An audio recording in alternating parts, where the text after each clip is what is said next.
Apa tanda-tanda awal autism yang kita boleh nampak pada kanak-kanak? So ini parents kena take note lah.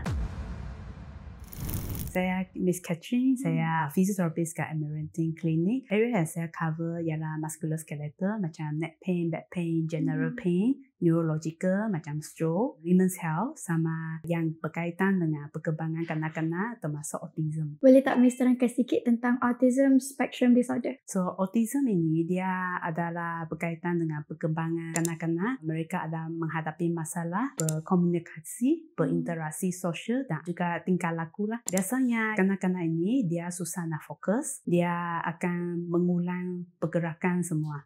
So, yang spektrum itu dia berbeza. Bukan semua kanak-kanak yang sama perangai. Ada yang high functional. High functioning itu dia IQ tinggi sikit. Kalau low functioning itu dia slow sikit lah. IQ dia rendah sikit lah. So, perangai juga tidak sama.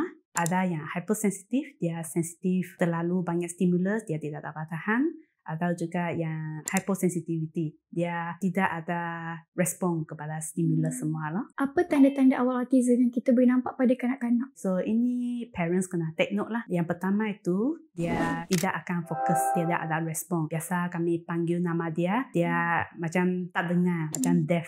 So banyak kanak-kanak yang ibu bapa anggap mereka deaf, tapi mereka boleh dengar, hanya mereka tak respon saja. Yang kedua itu dia mungkin ada kelewatan motor. Mungkin dia lambat jalan, lambat merangkak masa baby, lambat cakap. Itu ialah kelewatan motor lah. Yang ketiga itu, dia tidak join kanak-kanak yang lain. Mungkin kat taska, tadika, dia duduk diam saja, main saja. Dia tidak join kanak-kanak yang lain. Yang keempat itu, dia sensitif dengan stimulus. Mungkin bunyi, cahaya dan sentuhan.